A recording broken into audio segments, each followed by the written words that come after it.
का आर्टिकल हमारे पास आया है। उत्तर प्रदेश का एक जिला पड़ता है शाहजहांपुर। वहां से शाहजहांपुर से अगर आप मोहम्मदी के लिए जा रहे हो तो उसी बीच में ही राजू भाई का गांव था। और इनके परिवार की बात करें तो राजू अपने परिवार में सबसे बड़ा लड़का था। एक इसकी बहन थी जो इसके हम उम्र थी और एक इसका छोटा भाई था जो स्कूल वगैरह जाता था। राजू के सिर यहाँ पर जिम्मेदारियां भी काफी ज्यादा थी, लेकिन जैसे ही इसकी एज 17 से 18 वर्ष हुई तो यहाँ पर ये अपना 2 जोड़ी बैग में कपड़े रखे और सीधा उत्तराखंड भाग आया। और उस समय उत्तराखंड में काफी ज्यादा धमाल भी मची हुई थी कंपनियों को लेकर कि भरकर आए हमारी कंपनी में। और राजू भी एक पार्ट बनाने वाली कंपनी में यहाँ पर काम के लिए लग जाता है। और जैसे ही यहाँ पर इसको साल 2 साल बीते तो ये समझ लो एक मशीन का ये यहाँ पर ऑपरेटर हो जाता है। लेकिन यहाँ पर अब इसके पिताजी का फोन आया कि बेटा ऐसा है, तुम्हारी बहन का हमने रिश्ता कर दिया है दिलेर कटरा में, और लड़के वालों की ये डिमांड है कि हमको बाइक भी चाहिए दहेज में। और बेटा मेरे पास कुछ एक पैसे कम पड़ रहे हैं तो मैं तो पूरा बजट नहीं कर पाऊंगा। अगर तुम्हारे पास 20 1,000 10 1,000 हैं तो तुम मुझे अलग से इंतजाम कर दे दो। अब यहाँ पर राजू को भी काफी ज्यादा टेंशन, लेकिन एक हौसला उसको ये था कि जिस कंपनी में मैं काम करता हूं तो मालिक मना तो नहीं करेगा यार। 2 साल हो गए मुझे यहाँ काम करते करते, 20 1,000 तो मुझे आसानी से मिल ही जाएंगे। अब ये अगले दिन जैसे ही कंपनी गया, अकाउंटेंट के पास खड़ा हुआ तो अकाउंटेंट से ये कहा कि सर मेरी सिस्टर की शादी है, मुझे 20,000 की अर्जेंट ज़रूरत है और आप ऐसा करना मेरी सैलरी से हर महीने 2-2 हज़ार रुपये काटते रहना। अब वो अकाउंटेंट छूटते ही मना कर देता है कि भाई काम करना है करो, नहीं तो हम कोई दूसरा ऑपरेटर रख लेंगे और हमारे यहाँ एडवांस का तो सीन चलता ही नहीं। अब इसको यहाँ पर बहुत ज़्यादा गुस्सा आया और जो कुछ एक अगल बगल भी कंपनियां थी पार्ट्स की, तो इसकी यारी दोस्ती भी उत्तराखंड में काफ़ी अच्छी हो गई थी। इसने अपने दोस्तों से कहा तो एक कंपनी में इसका काम लगा, उनको ऑपरेटर की बहुत ज़्यादा नीड थी। तो अब जैसी भी शर्तें राजू ने रखी तो वो कंपनी वाला मान गया कि चलो जी तुम्हें 20,000 चाहिए, ये लो 25,000 रुपये हमारी तरफ से लेकर जाओ। लेकिन एक शर्त है यहाँ पर भाई, दिन में भी कई बार काम करना पड़ता है और नाइट ड्यूटी भी करनी पड़ती है। तुम ये मत कहना कि हम ऑपरेटर हैं तो हम दिन में ही काम करेंगे, नाइट ड्यूटी नहीं करेंगे। तो राजू उनकी हर शर्तें मान लेता है। और जैसे ही यहाँ पर लगभग इसको 6 महीने काम करते हुए और यहाँ पर मालिक ने ये कहा कि राजू ऐसा करो, अब वैसे भी दिवाली का सीजन आने वाला है, तुम नाइट में चले जाओ और नाइट में जो भी स्क्रैप होगी, कुछ भी होगा, पार्ट्स वगैरह खराब होंगे, उनको तुम यहाँ पे रिपेयर कर लेना। लगभग 5 लोग तुम्हारे साथ और भी रुकेंगे। और अभी तक राजू को नहीं पता था कि यहाँ पर क्या भूतिया हमले होते हैं, क्या भूतिया खेल होते हैं रात के समय। अब जो इनके साथ के थे संगी साथी, एक लगभग बुजुर्ग एज का था, 50 साल का, तो ये सब उनको ताऊ ताऊ बोलते थे। अब जैसे ही लगभग 12 से 1 बजता है तो यहाँ पर राजू कहता है ताऊ चाय कौन बनाएगा, चाय की तलब लग रही है, चाय का इंतजाम करो। अब यहाँ पर जैसे ही वो बुजुर्ग व्यक्ति चाय लेकर आता है और ये चाय पी ही रहे थे, और जो इनकी कंपनी थी, कंपनी के पीछे ये स्क्रैप वगैरह फेंकते थे, जो भी कटिंग वगैरह होती थी, और उसके पीछे लगभग खाली मैदान कह लो, खाली बंजर खेत कह लो, इस नुमा आप अपना इमेजिन कर लो बनी हुई जगह थी। तो होता क्या है, जैसे ही ये चाय की अभी पहली दूसरी चुस्की ली राजू ने, तो स्क्रैप के ऊपर कोई चलते हुए दिखा काफी स्पीड में। तो यहाँ पर राजू ने कहा कि ताऊ यहाँ पर पीछे स्क्रैप में कौन है यार, जरा दरवाजा खोलकर हम देखते हैं, कहीं ऐसा ना हो कोई चोर चकार हो, कोई गांव का आ गया हो चोरी करने, कल को लफड़ा हो जाएगा भाई, पुलिस हमको पकड़ेगी। और वो जो बुजुर्ग व्यक्ति था उसको पता था कि यहाँ पर प्रेत शक्ति का वास है, वही रात को घूमती है। तो यहाँ पर उस बुजुर्ग व्यक्ति ने कहा कि बेटा तू रहने दे, यहाँ पर ऐसा कुछ नहीं है, कोई भी यहाँ पर चोर चकारी करने क्या आएगा, स्क्रैप ही लेने आएगा क्या, और तू बेटा अपनी चाय पी। लेकिन राजू भाई से बर्दाश्त नहीं होती और राजू क्या करता है, उसी स्क्रैप के ढेर पर एक टॉर्च लेता है, चढ़ जाता है। और जो इसके हेल्पर थे वो ये कह रहे थे कि राजू भाई तुम्हारा पैर कट जाएगा, तुमने चप्पल पहनी हुई है, तुम्हारा पैर कट जाएगा। अब ये जैसे ही थोड़ा सा ऊपर को गया तो एक आदमी इसको बैठा हुआ दिखा इस तरीके से और काफी ज्यादा घूर घूर कर देख रहा था। राजू ने ये कहा कि ताऊ तुम कह रहे थे कि भूत प्रेत हैं, ये तो सीधा सीधा इंसान बैठा है, जरा इससे बात करो, ये कौन है।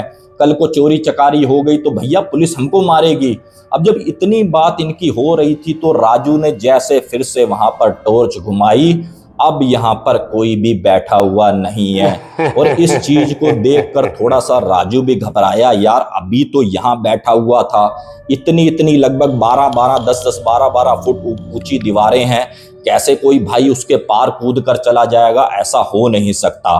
अब ये फिर से इतना बोलकर अपना वापस आ रहा था, और होता क्या है, जैसे ही वापस आया तो ये हल्का सा इसके ब्लड वगैरह निकलने लगा। और जो इसके हेल्पर थे कि राजू भैया देखो आपका पैर कट गया, हम मना कर रहे थे, वो स्क्रैप है, पैर कट जाएगा, देखो आपने अपने आप को चोट मार ली। लेकिन जैसे ही चप्पल उतार कर देखी तो भाई चप्पल तो कहीं से नहीं कटी हुई, और जो इसका पैर कटा था एड़ी के बिल्कुल बीचों बीच में। अब ये सोचने का विषय था कि आखिरकार ये पैर कटा तो कटा कैसे। लेकिन चलो जी, कंपनी में जो भी दवाई मरहम पट्टी थी इसके पैर में लगाई और ये अपना फिर से काम करना शुरू कर दिया। अब जैसे ही अगली नाइट फिर से आती है और इस बार राजू ये कहता है कि ताऊ चाय तुम मत बनाना, तुम चीनी बहुत डालते हो, इस बार चाय मैं बनाऊंगा, फिर तुम पीना चाय बनती कैसे है। अब जैसे ही 1 बजे जाता है चाय बनाने और लगभग 10-1 मिनट में चाय बनाकर लाते हैं, और उसी बीच में ही काफी ज्यादा आवाज फिर से स्क्रैप के ऊपर इसको आती हुई दिखी। और राजू बोला, लगता है इस बार मैं अपने तरीके से समझाता हूं कि आखिरकार ये है तो है कौन, इस बार मैं इसको जाने ही नहीं दूंगा, और इसको मैं पकड़कर अपने पास लेकर तुमको सबको दिखाऊंगा कि आखिरकार ये कहाँ का रहने वाला है। और जैसे ही राजू फिर से टॉर्च लेकर आता है, उसी स्क्रैप के ढेर के ऊपर चढ़ता है और ये कहता है कि मैं तुझे अब कहीं जाने नहीं दूंगा और ना मैं तुझे भागने दूंगा, तू आखिरकार है तो है कौन, आज तू ये बताएगा। और उधर हल्की सी एक स्माइल आई कि मैं कहीं जाऊंगा भी नहीं, मैं कहीं भागूंगा भी नहीं, और ये जगह मेरी है, ये मेरा घर है। अब यहाँ पर जब राजू ने ये बात सुनी कि भाई तेरा घर है, ये तो कंपनी है, तेरा घर कहाँ से आ गया भाई, तुम कहाँ के रहने वाले हो। ने ये कहा कि भाई मेरा नाम जगदीश है, मैं इसी बराबर के गांव का रहने वाला हूँ, और जिस जगह पर यह कंपनी बनी है किसी समय में ये जगह मेरी हुआ करती थी, लेकिन जो भी मेरे भाई थे उन्होंने धोखे सिर ये जगह मेरे से हड़प ली और बेच दी, और इसी सौदे में मेरी पत्नी भी मिली हुई थी, मेरे बच्चे भी मेरे कभी नहीं हुए, उन्होंने भी समझ लो मेरा विरोध किया, और जो भी पैसा था सब अपने उसमें हजम कर गए, और लास्ट में मुझे मार दिया और मुझे इसी जगह पर इन्होंने दफना दिया। अब ये बात जब इतना सुना तो भाई साहब राजू भी हल्का सा टेंशन में आया और उसकी भी आंखें भर आई, और जगदीश ये बोला कि भाई आज तक मेरा कोई दोस्त नहीं बना, क्या तुम मेरे दोस्त बनोगे। और राजू कुछ भी नहीं बोल पाता और ये कहता है चलो जी ठीक है मैं बताऊंगा। तो जगदीश का ये कहना था कि ठीक है मैं कल भी आऊंगा, और तुम मेरे बारे में चाहो तो किसी से पूछ भी लो कि मैं कौन था क्या था, और उसके बाद कल मैं तुमको बोलूंगा कि मुझसे दोस्ती तुमने करनी है या नहीं करनी। अब राजू क्या करता है, अपनी टॉर्च लेता है और हल्के हल्के कदमों से वापस आता है। अब यहाँ पर जो बुजुर्ग व्यक्ति थे वो भी राजू को डांटते हैं कि आखिरकार तू किसके साथ बात कर रहा था, हमें कोई दिख नहीं रहा, तू किससे बड़बड़ा रहा था।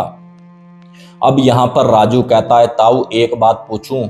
यहाँ पर ताऊ कहते हैं पूछो। बोले ये बताओ जगदीश कौन है, इस गांव का रहने वाला। अब ये जैसे ही बात सुनी है कि जगदीश, तो इस तरीके से पसीना पहुंचने लगे वो ताऊ कि भाई तुम कैसे जानते हो जगदीश को, जगदीश को मरे हुए कई साल हो गए और तुम तो अभी मुश्किल से महीना भी नहीं बीता, 6 महीने भी नहीं बीते कंपनी में आए हुए, तुम कैसे जानते हो। तो यहाँ पर राजू ने सारी बात बताई कि ऐसे ऐसे मेरे आगे उसने अपना दुख व्यक्त किया है।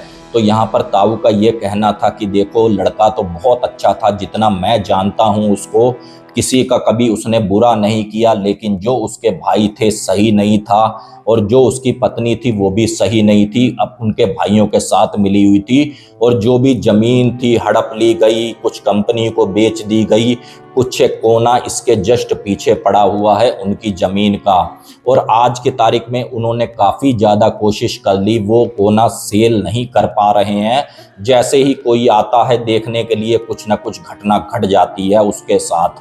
तो यहाँ पर राजू ने फिर तसल्ली नहीं हुई, उसी गांव के जो भी उसके मिलने वाले यार दोस्त थे उनसे इंक्वायरी निकाली, किसी ने पॉजिटिव रिस्पॉन्स दिया, किसी ने नेगेटिव रिस्पॉन्स दिया जगदीश के बारे में। और ये अपना शाम को फिर से आ गया ड्यूटी करने। जैसे ही लगभग 1 डेढ़ बचा तो यहाँ पर ताऊ चाय बनाने के लिए जा रहे थे, तो ताऊ से ये कहा कि ताऊ हम लोग 5 लोग हैं, तुम ऐसा करना 6 कप चाय बनाकर लाना। तो यहाँ पर ताऊ का कहना था भाई छठा कप किसके लिए, 5 है तो 5 ही पिएंगे। बोले नहीं, आज मैं 1 कप अपने दोस्त के लिए भी लेकर जाऊंगा। तो यहाँ पर ताऊ का कहना था कि भाई तू सुधरेगा नहीं, जब मैं तुझे मना कर रहा हूँ वो कोई इंसान नहीं है, वो भूत प्रेत आत्मा है। और तेरे घर वैसे ही महीने आधे बाद बहन की शादी है, कल को कोई घटना तेरे साथ घट गई तो बेटा इसके उतारे जल्दी नहीं होते हैं, तू मान नहीं रहा मेरी बात को। तो यहाँ पर फिर राजू कहता है ताऊ कोई बात नहीं, बस 1-2 बारी और जाऊंगा, उसके बाद मैं नहीं जाऊंगा। और यहाँ पर ताऊ भी इसकी बात को मानते हैं, 6 कप चाय ले आते हैं। और राजू भाई काफ़ी ज़्यादा खुश 2 स्टील के गिलास पकड़ता है कि मैं अपने दोस्त के साथ चाय पीऊँगा। अब ये जैसे ही चाय लेकर पहुंचा तो जो जगदीश था, स्क्रैप वगैरह का ढेर था, उसने बिल्कुल साफ जगह कर रखी थी। और राजू ने ये कहा कि भाई ये जगह कैसे साफ हो गई। तो यहाँ पर जगदीश का ये कहना था कि मेरा दोस्त मेरे लिए चाय लेकर आ रहा है, क्या मैं इतना भी नहीं कर सकता। अब ये जैसे ही राजू ने कप पे ध्यान दिया है, गिलास पर ध्यान दिया है, तो 1 गिलास खाली। तो यहाँ पर जगदीश ये बोला कि भाई चाय आज की लगता है चीनी ज़्यादा डाल दी है, चाय ताऊ ने बनाई है ना। तो यहाँ पर राजू बोला यार एक बात ये बताओ, तुमने चाय कब पी ली। बोला यार मैंने चाय पी ली। तो राजू ऐसा कर मेरे पास बैठ मेरे मित्र। अब ये जैसे ही पास बैठा है तो जगदीश का ये कहना था कि मुझे पता है तू यहाँ पर नाइट ड्यूटी क्यों कर रहा है, और पहले जिस कंपनी में काम करता था उस मालिक ने तुझे पैसा देने को मना कर दिया और तुझे भी पैसे की ज़रूरत है। यहाँ पर राजू भी हल्का सा सिर झुकाकर रोने लगा उसके आगे। बोला भाई बहन की शादी करनी है, पैसे की तो ज़रूरत है। तो यहाँ पर जगदीश कहता है कि भाई तू चिंता मत कर, तेरी मदद मैं करूँगा। और तू ऐसा करना, अभी तो चल तू चला जा, जब तू जाए तो एक काम ये करियो, एक बार दरवाज़ा बंद करना फिर दरवाज़ा खोलना। और उसके बाद क्या करना, जैसे ही कल का रात का लगभग 1:30 से 2 बजे के बीच में मैं आऊँगा और मैं तुझे यहाँ पर खड़ा हुआ नहीं दिखूंगा, जो मेरा खेत पीछे है जिस कोने पर मैं तुझे खड़ा हुआ दिखूं तो उसी जगह पर ही आकर रात के अंधेरे में खड्डा खोदना लगभग 1 से 1.5 फुट का, उसमें तुझे धन मिलेगा। तो यहाँ पर राजू ये कहता है कि भाई उस धन का मैं उपयोग नहीं कर सकता। मैंने काफ़ी लोगों से सुना है कि भूत प्रेत आत्मा कोई भी अगर धन देते हैं, अगर 1 रुपया दिया है तो घर से लगभग 4 रुपए 5 रुपए निकलते हैं, तो भाई मैं स्वीकार नहीं कर सकता। तो यहाँ पर जगदीश का ये कहना था कि भाई तू चिंता मत कर, तेरी बहन मेरी बहन, जितना उसमें धन का यूज हो तेरी बहन की शादी में तू कर लियो। उसके बाद जो भी तेरे पास पैसा बचेगा तो कुछ एक जमीन ले लेना, कुछ एक ऋण मेरे नाम का किसी को भी दान में कर देना। किसी की बेटी की शादी हो, कभी किसी को पायले लेकर दे देना, किसी को अलमारी लेकर दे देना, जिससे मेरी भी मुक्ति का रास्ता आसान हो जाएगा। और चिंता मत कर मेरे दोस्त, मेरा हाथ तेरे पर रहेगा और 90 दिनों के अंदर तू देख लियो तेरी काया पलट हो जाएगी और ये नौकरी फोकरी के रस्तों से तू आजाद हो जाएगा। तेरे पास इतना धन आएगा कि तू सोच भी नहीं सकता।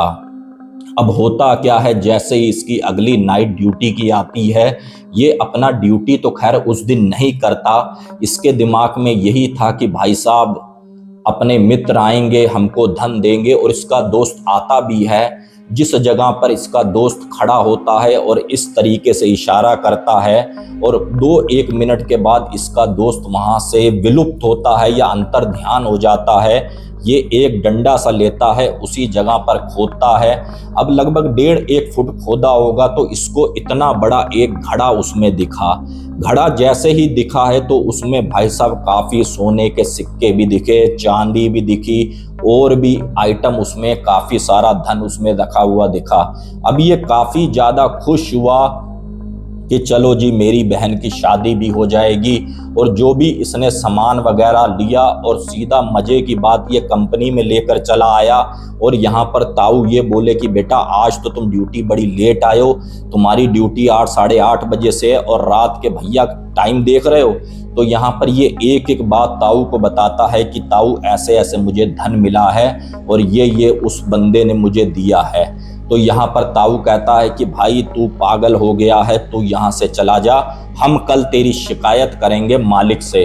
अब जैसे ही सुबह भाई मालिक आए, उसकी शिकायत करी, तो मालिक ने ऑन द स्पॉट उसको कहा कि भैया तू ऐसा कर, अपना घर जा, जो भी मेरे 5-7 हज़ार रुपये रह गए हैं, 10 हज़ार रुपये रह गए हैं, जो तेरी सैलरी बन रही है मैंने समझ ले उसमें से काट लिए, तू अपना घर जा।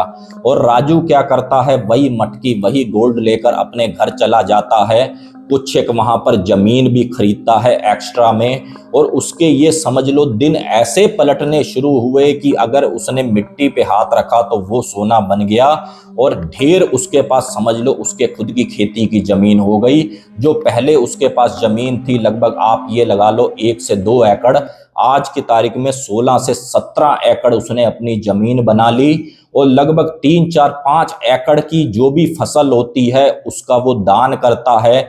किसी की भी बेटी की शादी हो तो उसके घर जाके अलमारी दे दी। जब वो आगे पूछते हैं कि भाई ये दान किसने भेजा है, तो उसका ये कहना है कि मेरा एक दोस्त है उत्तराखंड का रहने वाला जगदीश, ये पैसा उसने भेजा है, वही मैं आपको दान कर रहा हूँ। और ये छोटा सा आर्टिकल फ्रेंड्स मेरे को जैसा भेजा वैसे मैंने आपके आगे परोस दिया। अगर आर्टिकल आपको अच्छा लगा हो तो प्लीज़ चैनल को सब्सक्राइब करें, प्यारा सा कमेंट करें कि ये स्टोरी आप कहाँ से देख रहे हैं। मिलते हैं एक बार फिर किसी और न्यू हॉरर स्टोरी में। जय हिंद, जय भारत।